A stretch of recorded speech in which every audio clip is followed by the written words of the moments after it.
तुंड महाकाय सूर्यकोटि समप्रभ निर्विघ्नं कुरु मे देव सर्वकार्येषु सर्वदा विघ्नेश्वराय वरदाय सुरप्रियाय लंबोदराय सकलाय जगद्दिताय नागाननाय स्तुतियज्ञविभूषिताय गौरीसुताय गणनाथ नमो नमस्ते।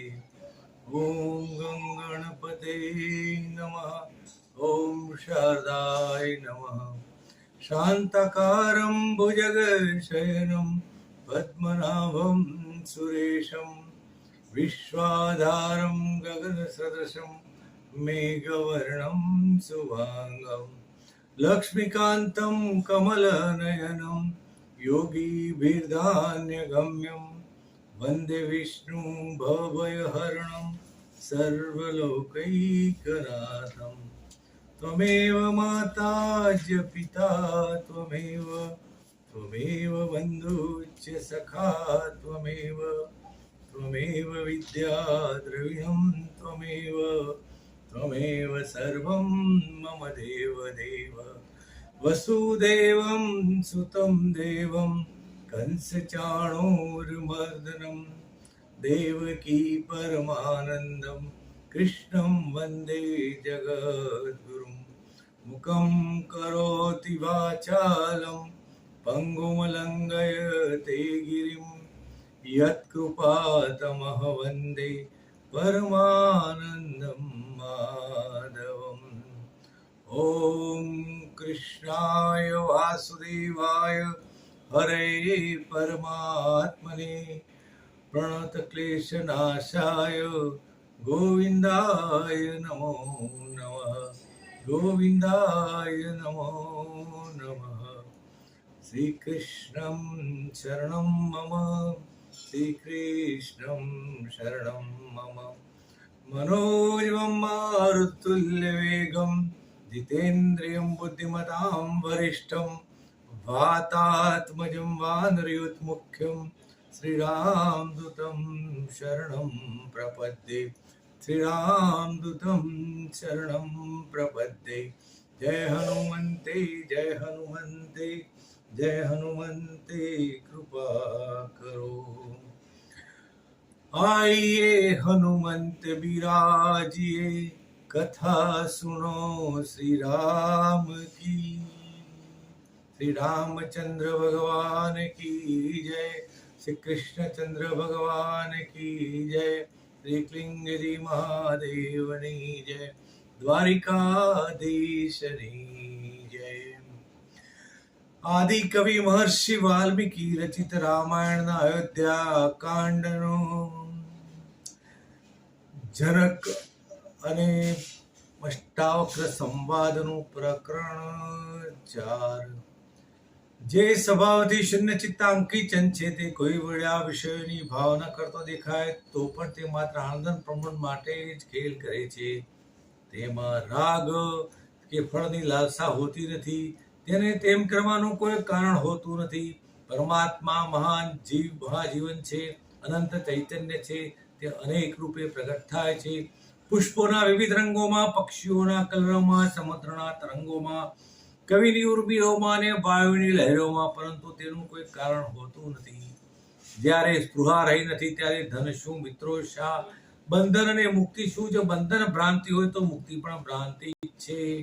સાક્ષી પુરુષનો અર્થ એ છે કે રુચિ અરુચિ, ગમવું ન ગમવું બંનેની વચ્ચે ખડા રહેવું, દ્વંદ્વ વચ્ચે ઊભા થઈ જવું, ત્યાગ કે ભોગ જે આવે તે સહી લેવું, કોઈ પણ પક્ષમાં પડવાની લાલસા રાખવી નહીં।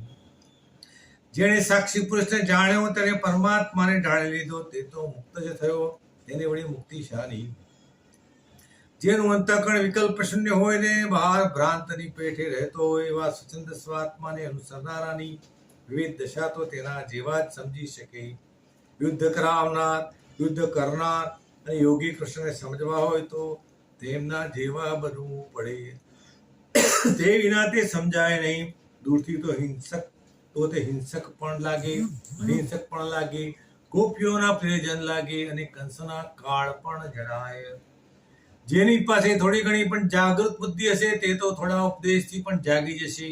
તેજીને ટકોરો અને મૂર્ખને મારો. જેની પાસે ઊંઘેલી બુદ્ધિ હશે તેને લાખ ચોટ મારો, કોઈ પરિણામ નહીં આવે. તેને ભલે ભગવાન કૃષ્ણ કહે કે ભગવાન બુદ્ધ કહે, ભલે તેઓ ઉપદેશનો અમૃત વરસાવે, કદાચ તે જાગી જશે તો આંખ ઉગાડી પાછું મળીને પાછો સૂઈ જશે. મનમાં કહે છે, હા સારું થયું કે ઉપદેશનો ઘોંઘાટ કરી મને જગાડ્યો, એક પડકે સૂઈ રહે તો પડખું દુખવા આવત. એમ કહી તે પાછું મળીને સૂઈ જશે.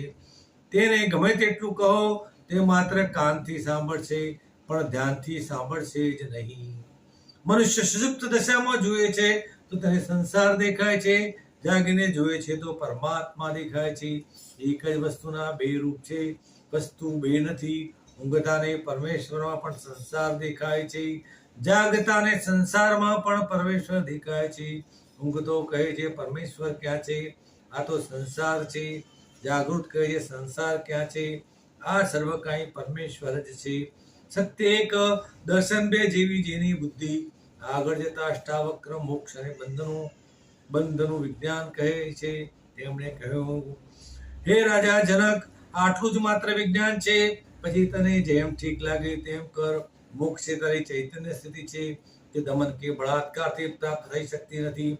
તેને માટે જાગૃત બુદ્ધિ એ જ મૂળ પાયો છે. મહામના અષ્ટાવક્રના ગુરુવચનને તું શિરોધાર્ય ગણ, એમ તેઓ કહેતા નથી. શિષ્યો પર કોઈ પણ પ્રકારનું બંધન નાખ્યા વિના સરળ ભાવે તેઓ તેને સ્વતંત્રતા આપે છે અને કહે છે તને ઠીક લાગે તેમ કર. આ તત્વબોધના પરિણામની પણ તેઓ જાણ કરી દે છે. તેઓ કહે છે કે આ તત્વબોધ વાચાળ, બુદ્ધિમાન અને મહાઉદ્યોગી પુરુષોને મૂંગો, જડ અને આળસુ બનાવી દે છે. કારણ કે અત્યાર સુધીની તેમની માન્યતાઓ, આચરણો, પ્રવૃત્તિઓ હવે તેમને મિથ્યા લાગે છે. તેથી તે મૌન ધારણ કરે છે. આ ઉપદેશ તેના અંતઃકરણમાં ઉતરતા જ તે સંસારના વિષયોમાં મૌન ધારણ કરતો જાય છે.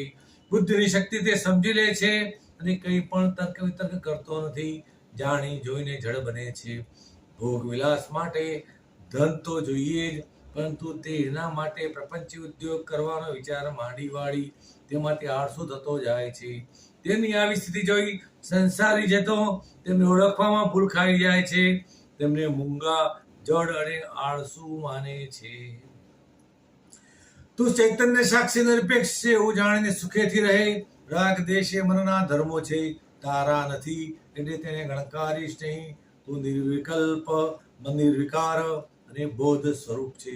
જેમાં સંસાર સમુદ્રના તરંગો પેટે સ્ફુરે છે તે તું છે, એમાં સંદેહ નથી. હે ચિન્મય, તું જવાર રહિત, સંતાપ રહિત બની સુખી રહે. આ સાગરમાં જેટલા તરંગો ઉઠી રહ્યા છે, સર્વ તરંગોના આધારરૂપ સાગર તો તું જ છે. આ સંસારના સર્વ તરંગો બ્રહ્મના જ છે અને સર્વકાય સ્વરૂપ બ્રહ્મનું જ છે. સર્વમ ખલ્વિદમ બ્રહ્મ, વેષ્ટાવક્ર પરમ વચન કહે છે. તેઓ શિષ્યને શિષ્ય કહી પોતાના દબાણમાં રાખવા માંગતા નથી. તેમને કોઈ સ્પૃહા નથી. તેઓ કહે છે, હે તાત, તું શ્રદ્ધા રાખ. અહીંયા મોહ ન પામ. તું પ્રકૃતિથી પર છે, જ્ઞાનનું સ્વરૂપ છે, આત્મા છે, ભગવાન છે. ભાગ્યે જ કોઈ અષ્ટાવક્ર જેવો ગુરુ હશે કે જે શિષ્યને પણ ભગવાન કહેવાનું સાહસ કરે છે. તેઓ મૃત્યુ સામે પણ નિર્ભય રહેવાનું કહે છે. તેઓ કહે છે, દેહ કલ્પનાંત સુધી રહો કે આજે જ પડો, તેમાં તને ચૈતન્યને શું લાભ કે હાનિ છે. હે જનક, સંકલ્પ વિકલ્પથી તારા ચિત્તનો ક્ષોભ ન કર. તું આત્મા હોવાથી સદાકાળ મુક્ત જ છે, પછી વિચાર શું કરવાનો. હે સૌમ્ય જનક, શાસ્ત્ર કે ગુરુ એ તો સંકેત માત્ર છે. શાસ્ત્રનું યંત્રની પેઠે વારંવાર અટન કરવાથી એ ગુરુના ચરણ પકડીને બેસી રહેવાથી તારો ઉદ્ધાર નહીં થાય. શાસ્ત્ર, ગુરુ કે સંપ્રદાય માત્ર માર્ગદર્શક છે. ચાલવાનું તો તારે જ છે. તેઓ સાધ્ય નથી, સાધન છે. આકાશમાં ઉગેલા ચંદ્રને બતાવવા કોઈ આંગળી ચીંધીને કહે, જો આ રહ્યો ચંદ્ર, તો આપણે આંગળીને ચંદ્ર સમજી પકડી લેવાની નથી. આંગળી તો ચંદ્ર બતાવવાનું સાધન છે. સંકેત માત્ર છે. એ રીતે ગુરુ કે શાસ્ત્ર પરમાત્મા નથી, એ તો સાધનો જ છે. સાધનોને પકડીને બેસી રહીશ તો સાધ્યને અને પરમાત્માને શી રીતે પામીશ? એકવાર ભગવાન બુદ્ધના 4 શિષ્યો એક હોડીમાં બેસીને નદીને પેલે પાર ગયા.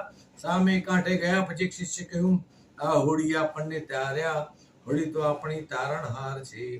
બીજો કહે, તમારી વાત સાચી છે, હોડી ન હોત તો આપણે આ ઊંડા પાણી ઉપર થઈને અહીં સી રીતે આવી શકતા.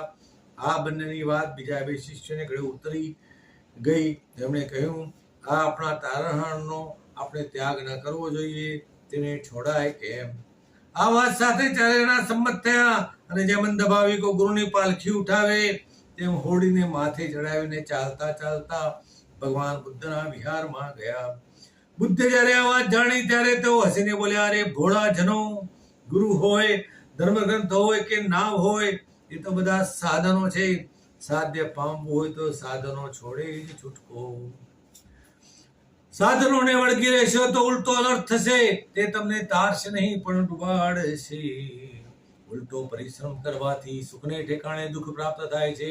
પરમાત્માને ઇન્દ્રિયો દ્વારા કોઈ જાણી શકતું નથી કે જોઈ શકતું નથી.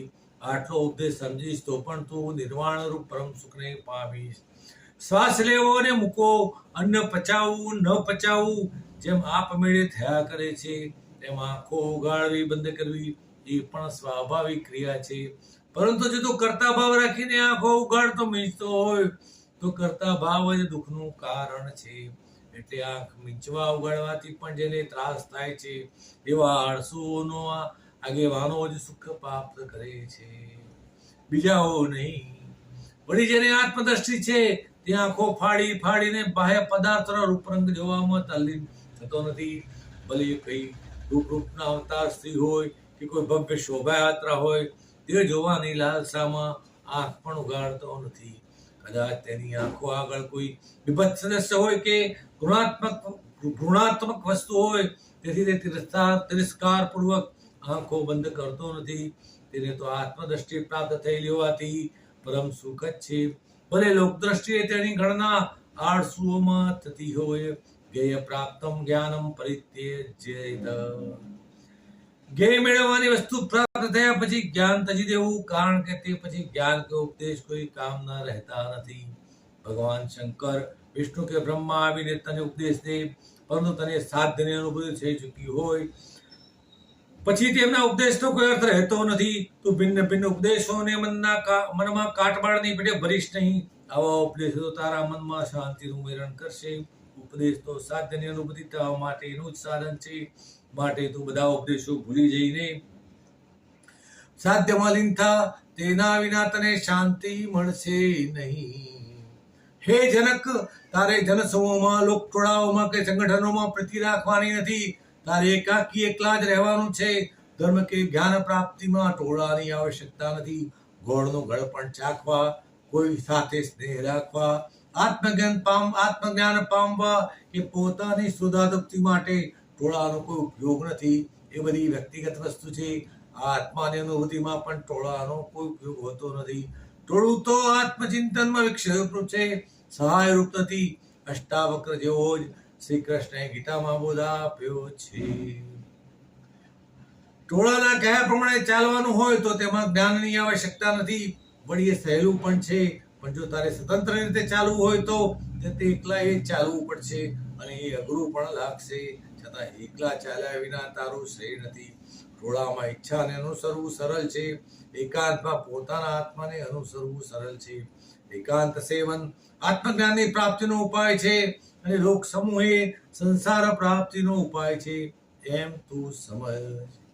અહો જગતના તત્વને જાણનારો તો સમગ્ર બ્રહ્માંડ મંડળને પોતાના આત્મા વડે જ આચ્છાદિત જોઈએ છે. તે વિના તેને અન્ય કશું જ જણાતું નથી. તે મુમુક્ષુ માટે સંસાર ક્ષીણ થઈ જાય છે. તેથી સંસારમાં કશું કરવા જેવું રહેતું નથી. તેને માટે તો એ બધી જ ક્રિયાઓ વ્યર્થ બની જાય છે.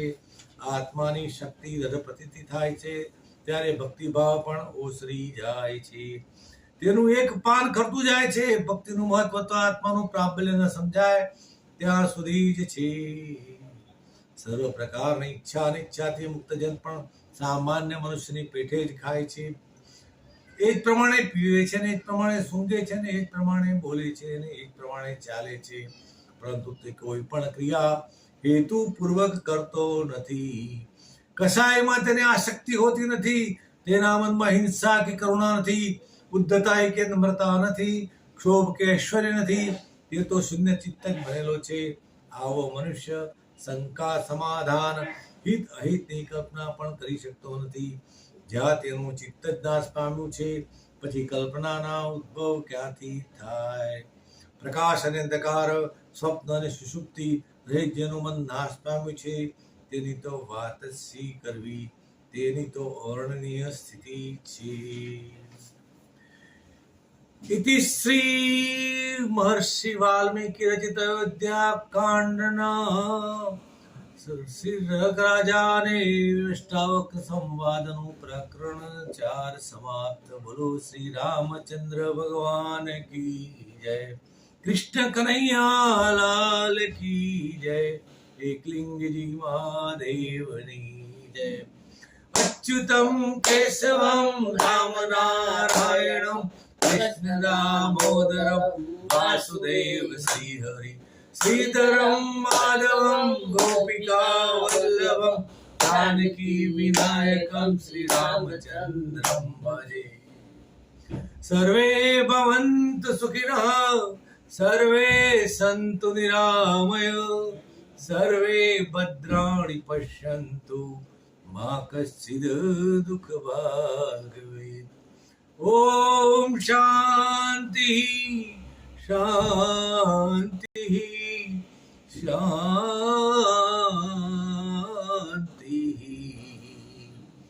हरि ओम तत्सत्.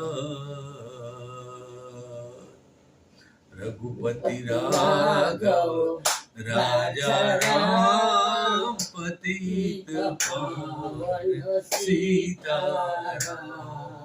सुंदर विग्रह मेघा श्याम, गंगा तुलसी शालिग्राम.